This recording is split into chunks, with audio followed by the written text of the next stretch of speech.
जज्बात में गहराई है, अल्फाज में दम है, शायर का असासा तो महज जोर कलम है।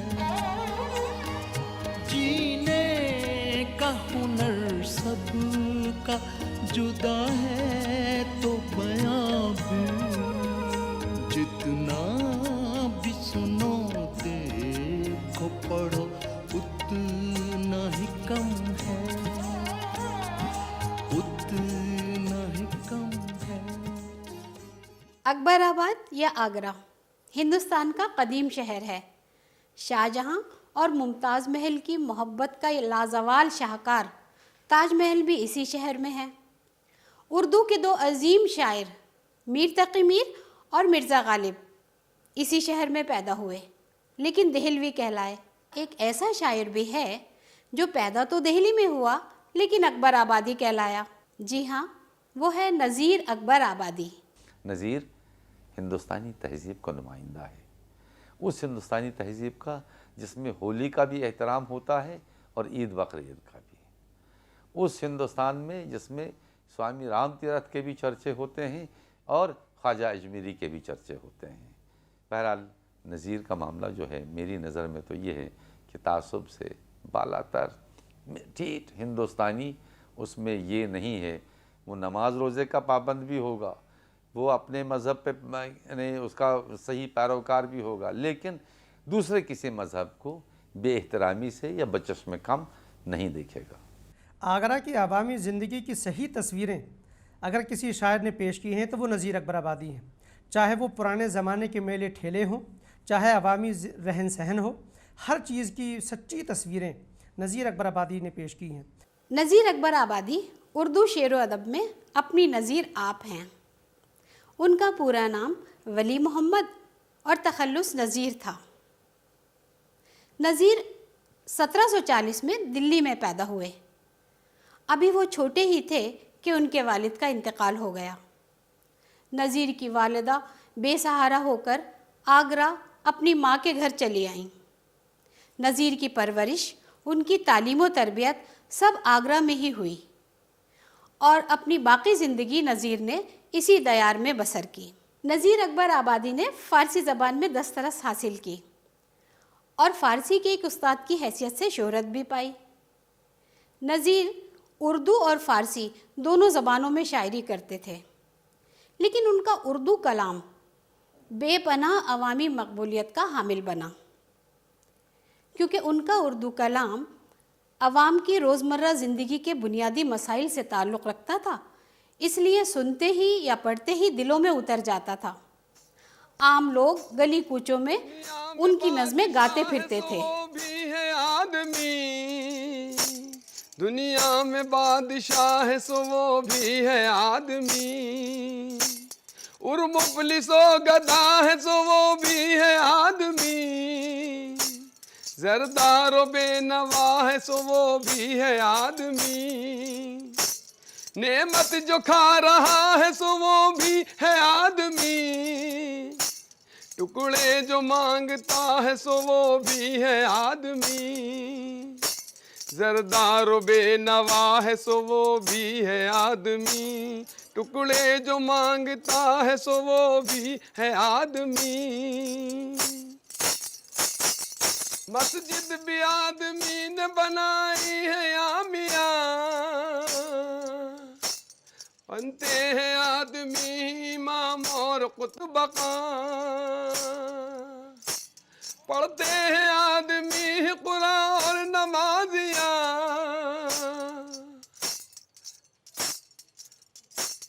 और आदमी ही उनकी चुराते हैं जूतियाँ, और आदमी ही उनकी चुराते हैं जूतियाँ, और उनको ताड़ता है सो वो भी है आदमी, दुनिया में बादशाह है सो वो भी है आदमी। नज़ीर ही वो शायर है जिसको हम अवाम का शायर कह सकते हैं और जिनकी शायरी हमको अवाम के नज़दीक ले जाती है और क्लासिकियत से उसको मुख्तलिफ करार देती है। नज़ीर अकबर आबादी एक अपने उस मुआशरे के नुमाइंदा हैं जिस मुआशरे की बुनियाद अकबराबाद के शहर में ख़ुद अकबर ने डाली, यानी सुलह कुल के वो नुमाइंदा एक तरह से कहेंगे। उनकी नज़र में हिंदू, मुसलमान और दूसरे मज़ाहिब सब के सब इस बड़े हिंदुस्तान के इस बड़े कैनवस पर एक इंतहाई अहम हैसियत रखते हैं। चुनाचे उनकी नज़र इन तमाम लोगों के ऊपर है, उनकी तमाम रस्म व रवाज के ऊपर है, उनके तमाम त्योहारों के ऊपर है।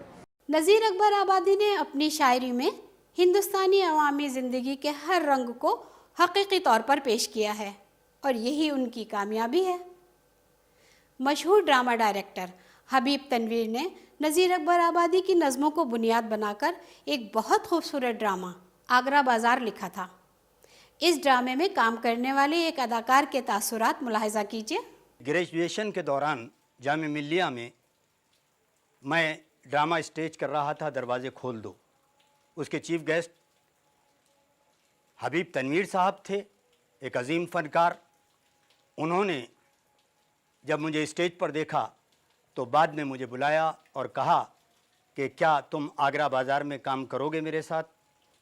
मेरे लिए इससे ज़्यादा इफ्तिखार की बाइस क्या हो सकता था कि मैंने उनसे फ़ौरन हाँ कर ली और उन्होंने मुझे आगरा बाज़ार में शामिल कर लिया। आगरा बाज़ार में शामिल होने के बाद जो नज़में उनकी मेरे सामने आईं, तब मुझे एहसास हुआ कि नज़ीर किस पाए के शायर हैं। भरतपुर के राजा साहब ने हमें आपके पास भेजा है। भरतपुर के राजा साहब ने? लेकिन मैं तो फ़कीर आदमी हूँ। भरतपुर के राजा से मेरा क्या ताल्लुक़? हैरानी की कोई बात नहीं। आपकी शायरी की शोहरत राजा साहब तक पहुँच चुकी है, इसलिए राजा साहब ने हमें आपके पास भेजा है। भरतपुर के राजा साहब आपको अपने दरबार से वाबस्ता करना चाहते हैं। ये फरमान और ये नुकरई सिक्कों की थैली भी आपके लिए भेजी है, आपके खर्च के लिए। जी जी जी जी। अच्छा, अब हम चलते हैं। आप अपनी तैयारी कर लें, सुबह सवेरे आपको भरतपुर हमारे साथ चलना है। हम माई जी की सराय में ठहरे हुए हैं, हमारे साथ 3-4 सिपाही और भी हैं। आप कल अलग सुबह सफ़र के लिए तैयार रहें जी। मुँह अंधेरे हमें सफ़र पर निकलना होगा। ज़रूर।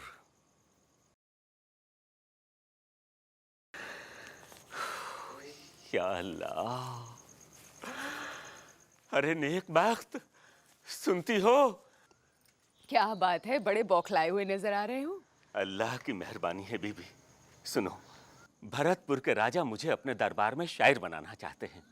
इसी सिलसिले में उन्होंने मुझे खत भेजा है और ये खतीर रकम भी। खतीर रकम? ये भला किस लिए? ये ज़्यादा राह है, यानी सफ़र का खर्च। यानी अब वहाँ जाना होगा? हाँ, दरबारी शायर को तो दरबार में ही रहना पड़ेगा। वहाँ जाए बगैर इतना बड़ा ओहदा कैसे मिलेगा? मैं तो नहीं चलने की अभी। हाँ, मैं तो नहीं जाने की। क्यों? देखिए, पहले आप खुद जाकर सारे मामला देख समझ लीजिए, मकान का बंदोबस्त कीजिए, उसके बाद जाकर बीवी बच्चों को बुलाने की बात कहिएगा। हाँ, ये ठीक है, लेकिन मेरे जाने की तो तैयारी कर दो ना। वो मैं कर देती हूँ।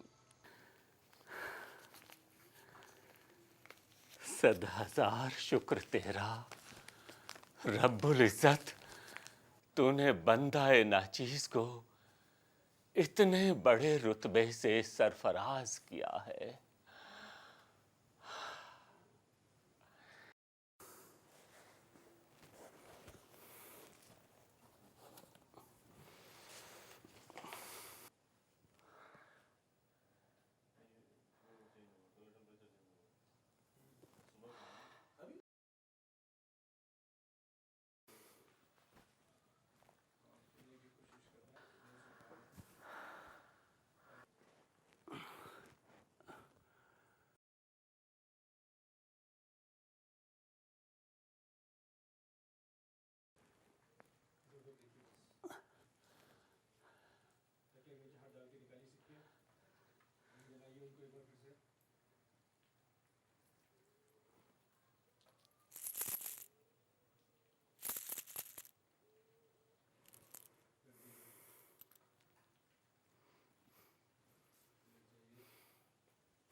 रात के 12 बज गए।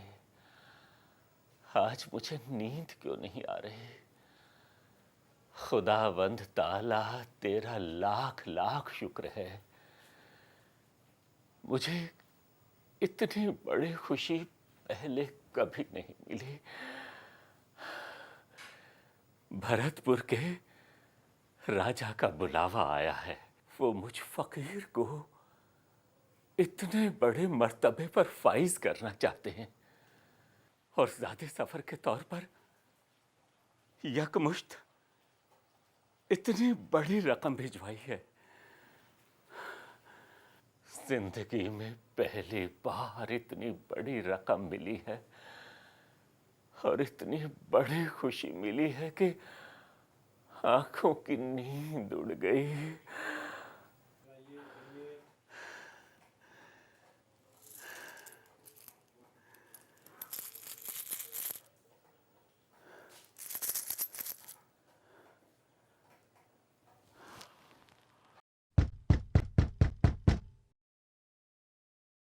कौन है? इतनी बड़ी रकम मिली है मुझे। आगरा में चोर उचक्कों की कमी नहीं है। अगर किसी को भनक लग गई तो? अरे भाई, कौन है इतनी रात को?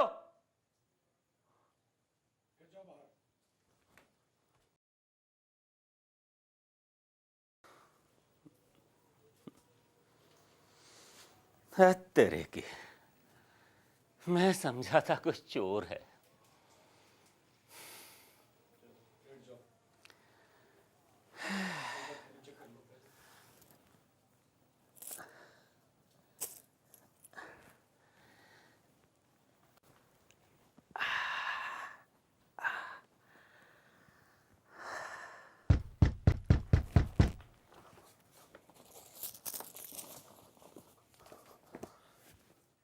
अरे भाई, कौन है? क्यों परेशान कर रहे हो इतनी रात को?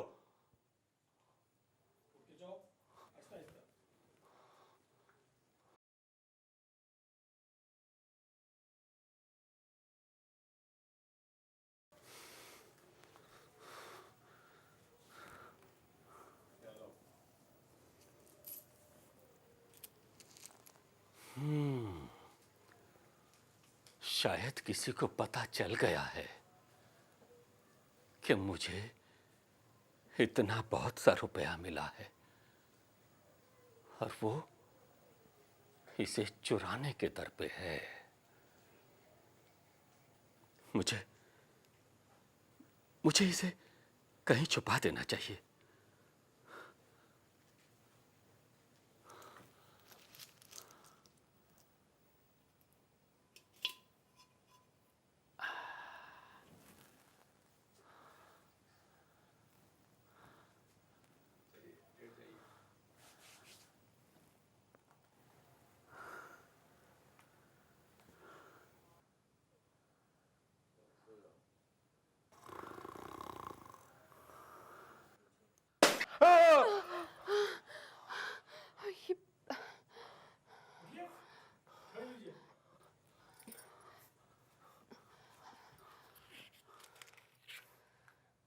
क्या हुआ? कुछ नहीं, कुछ नहीं।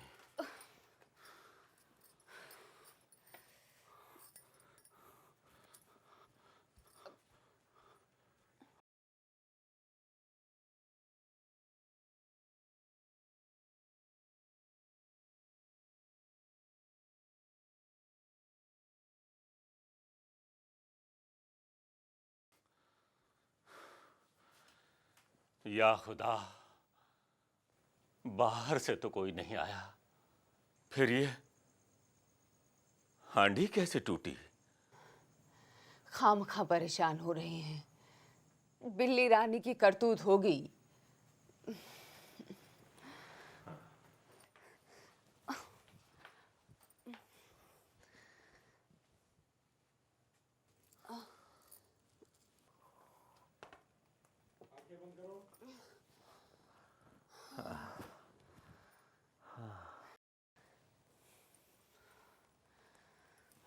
ये लीजिए।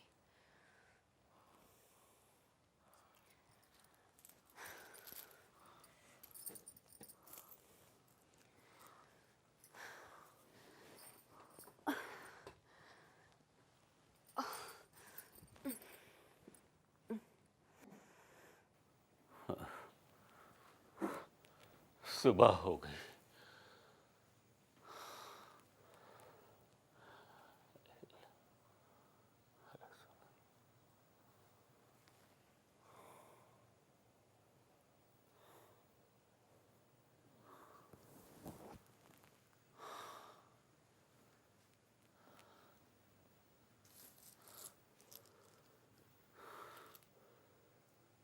फजर की नमाज का वक्त हो रहा है।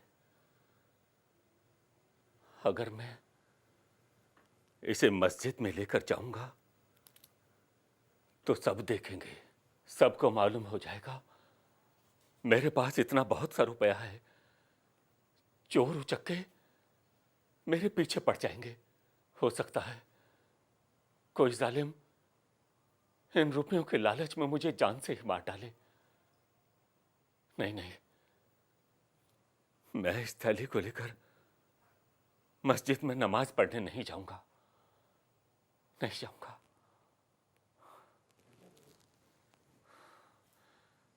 फिर क्या करूं? बेहतर है कि मैं इसे यहीं घर में छुपा कर रख जाऊं। मगर हो सकता है कि मैं मस्जिद में नमाज पढ़ने जाऊं और कोई चोर घर में आकर इसे चुरा कर ले गया तो? किससे बातें कर रहे हो? आजकल इतना जमाना खराब हो गया है कि मस्जिद से लोग जूतियां चुरा कर ले जाते हैं, और मेरे पास तो इतनी बड़ी रकम है।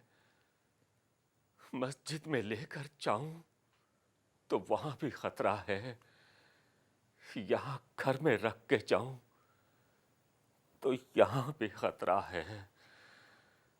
करूं तो क्या करूं?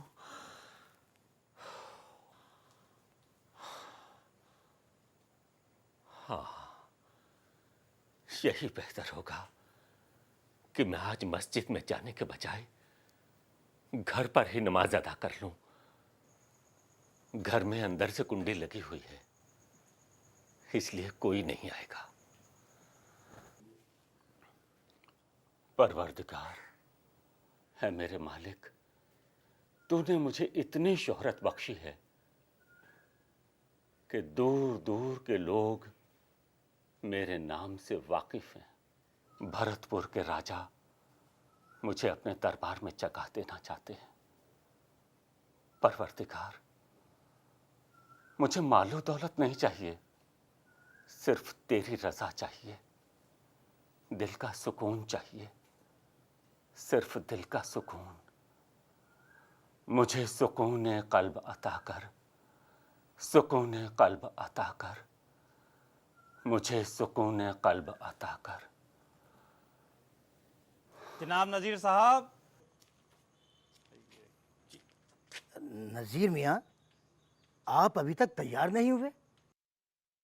अरे, आपकी आंखें तो सुर्ख नजर आ रही हैं। क्या आप सारी रात सो नहीं सके? मिजाज तो बखैर हैं? शुक्र है परवरदिगार का, मैं बखैर हूँ, तंदुरुस्त हूँ।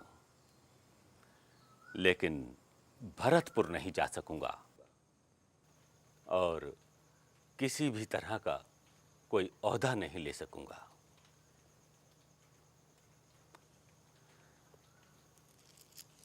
ये रुपए राजा साहब को दे देना और उनसे कहना, नज़ीर फ़कीर आदमी है, मस्त हाल है, आगरे की रोटी चटनी बोरिया और चटाई पर काने और खुश है। मैं यहीं आगरा में रहकर शेर व अदब की खिदमत करता रहा हूँ और करता रहूँगा। भरतपुर के महाराजा के लिए भी दुआएं करता रहूँगा। दरअसल मैं आगरे की ही खाक में रहना और यहीं की मिट्टी में दफन होना चाहता हूँ। अजय, ये क्या किया आपने? घर आई हुई दौलत को लौटा दिया, इतने बड़े रुतबे को ठुकरा दिया आपने। बौला गए थे क्या आप? कुछ तो सोचा समझा होता। मैंने सोच समझ कर ही ये फैसला लिया है और बिल्कुल सोच समझ कर लिया है। बीबी सुनो, कल रात में एक अजीब लेकिन जबरदस्त तजर्बे से गुजरा हूं। इस एक रात का तजर्बा इतना बड़ा तजर्बा है जो पूरी उम्र गुजार देने के बावजूद हर किसी को हासिल नहीं होता। आखिर ऐसा कौन सा तजुर्बा मिल गया रात भर में तुम्हें? ये तजर्बा हुआ है कि आदमी के पास उसकी जरूरत से ज्यादा पैसा आ जाता है तो उसका सुकून और चैन चला जाता है, और जब आदमी को पैसे से मोहब्बत हो जाती है तो उसकी रूह बेचैनी का शिकार हो जाती है। शायरी की तो तुम कदर करती नहीं हो, मगर इसमें जो तजर्बा और नुक्ता पेश किया है उसे समझने की कोशिश करो। सुनो, पैसे से जो उल्फत तुझे हो जाएगी बाबा, दुख इसमें तेरी रूह बहुत पाएगी बाबा। नज़ीर अकबर आबादी श्री कृष्ण जी के बहुत बड़े मद्दाह थे।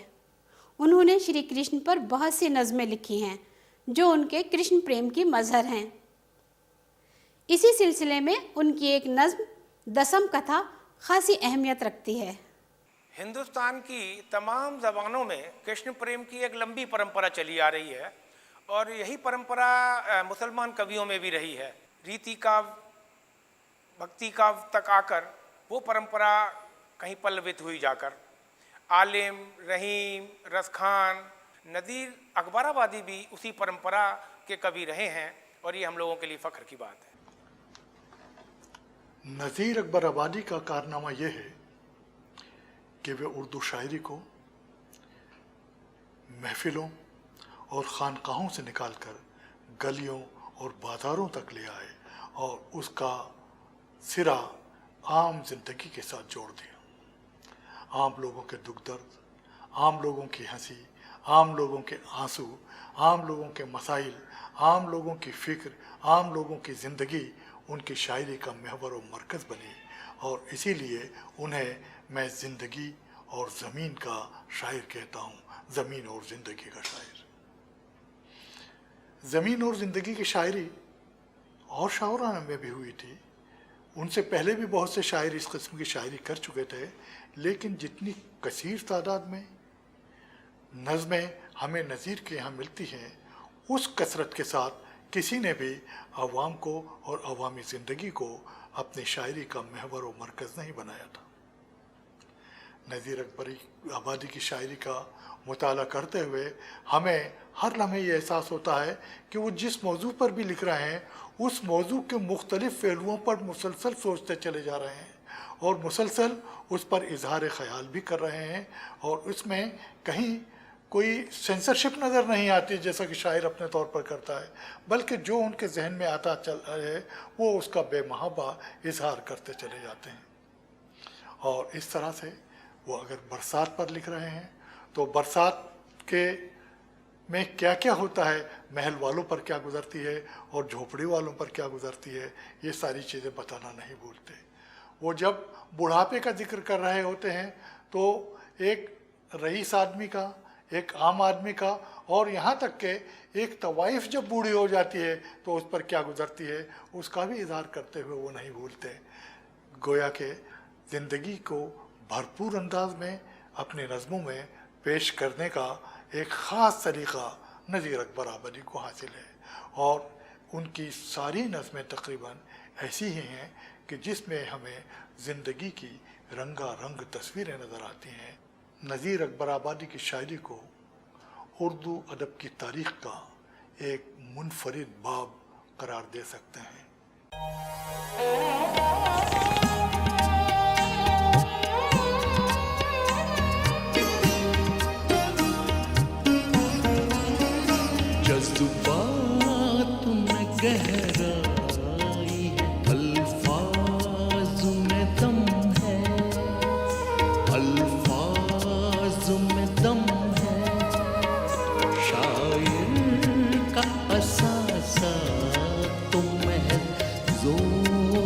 पलंग